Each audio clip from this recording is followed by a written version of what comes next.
তো এবারে আমি যে ভিডিওটা দিয়েছিলাম তারপর থেকে আবার শুরু করতে যাচ্ছি। সেটা হচ্ছে যে আমরা ইনভেন্টরি অবধি বার করেছিলাম। এবারে আমরা দেখতে পাচ্ছি যে লেখা রয়েছে অ্যাভারেজ কালেকশন পিরিয়ড 5 ডেজ। তাহলে লিখলাম যে অ্যাভারেজ কালেকশন পিরিয়ড কত লিখলাম 5 ডেজ। তাহলে অ্যাভারেজ কালেকশন পিরিয়ড 5 ডেজ যদি হয় তাহলে সেক্ষেত্রে অ্যাভারেজ কালেকশন পিরিয়ড মানেটা কি? অ্যাভারেজ কালেকশন পিরিয়ড মানেটা হচ্ছে যে আমরা কালেকশন কার থেকে করি? ডেটরসের কাছ থেকে করি। তার মানে ডেটরসের কাছ থেকে কালেকশন করি মানে হচ্ছে যে ডেটরসের কাছ থেকে 5 দিন পর পর কালেকশন করি, তাই না? এবার এই যখন অ্যাভারেজ কালেকশন পিরিয়ড 5 দিন থাকবে তখন সেক্ষেত্রে কি হবে যে আমার ফর্মুলাটা কি দাঁড়াবে? আমার ফর্মুলাটা দাঁড়াবে হচ্ছে যে তোর গিয়ে অ্যানুয়াল ক্রেডিট সেলস, কি বললাম? Annual credit sales divided by, ব্যাপারটা হচ্ছে যে এই যে জিনিসটার কথা আমি বলছি যে অ্যাভারেজ কালেকশন পিরিয়ডের জায়গাটা দুরকমভাবে হতে পারে, টাইমসে হতে পারে আবার দিনে হতে পারে। যদি দিনে হয় তাহলে সেক্ষেত্রে একরকম ভাববো, আর যদি টাইমসে হয় তাহলে আর একরকম ভাববো। মানে জাস্ট ফর্মুলা লব আর হরের মধ্যে পরিবর্তনটা করতে হয় আর কি। তো ঘটনা হচ্ছে কি যে অ্যাভারেজ কালেকশন পিরিয়ডে আমার এখানে অ্যানুয়াল ক্রেডিট সেল লিখলাম, অ্যানুয়াল ক্রেডিট সেল, এটা হচ্ছে formula, annual credit sale divided by average trade debtors. Average trade debtors, তার ট্রেড ডেটর্স মানে কি? তাহলে ট্রেড ডেটর্স মানে হচ্ছে sundry debtors plus bill receivable. কি বললাম? ট্রেড ডেটর্স মানে ডেটর্স আর ট্রেড ডেটর্সের মধ্যে কিন্তু তফাৎ আছে। তাহলে ট্রেড ডেটর্স মানে sundry debtors plus bill receivable. কি বললাম? Sundry debtors plus bill receivable মানে হচ্ছে ট্রেড ডেটর্স। এবার অ্যাভারেজ ট্রেড ডেটর্স মানে কি?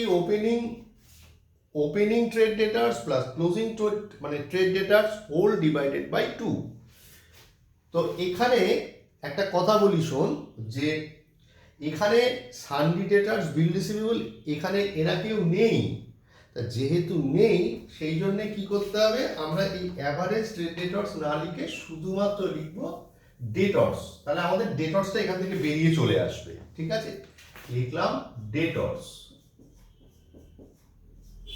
কত আছে? 5 দিন। তার মানে 365/5 মানে হচ্ছে কি 365/5, কথার অর্থ হচ্ছে 365/5 মানে হচ্ছে 73 দিন।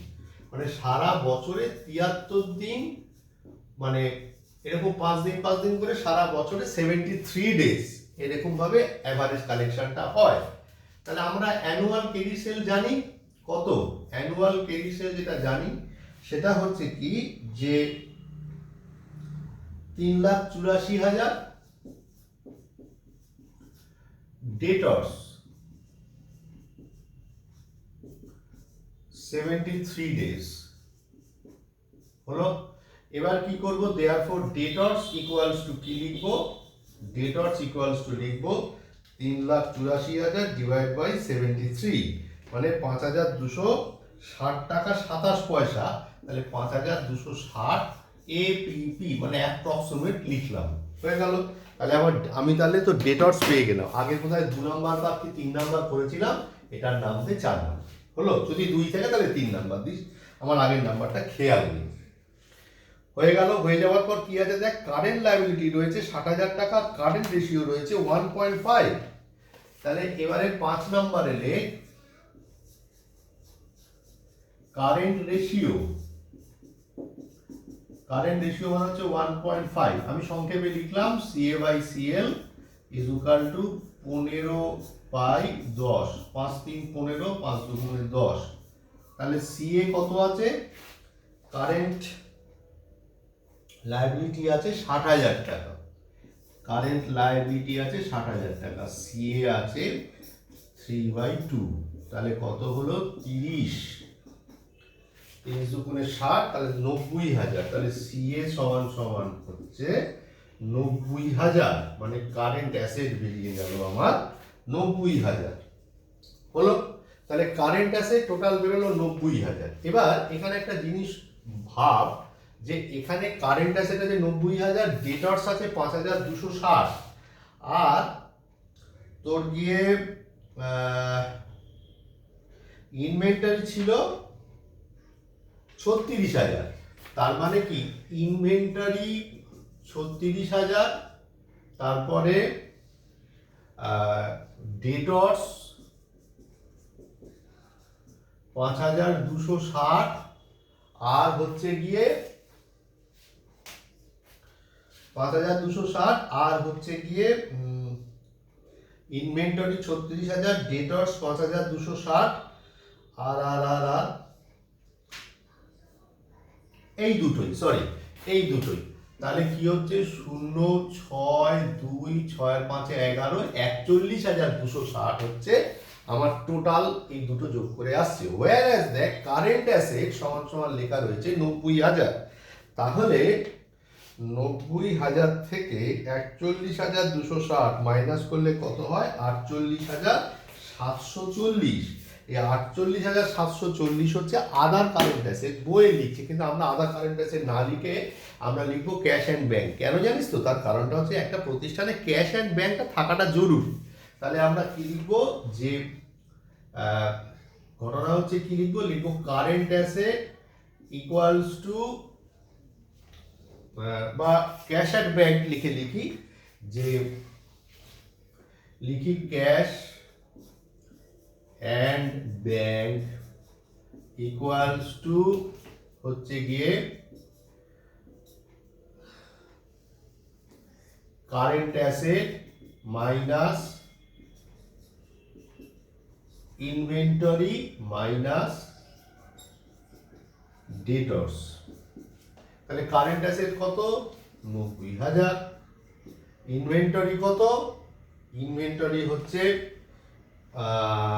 5,260, আর ডেটর্স কত?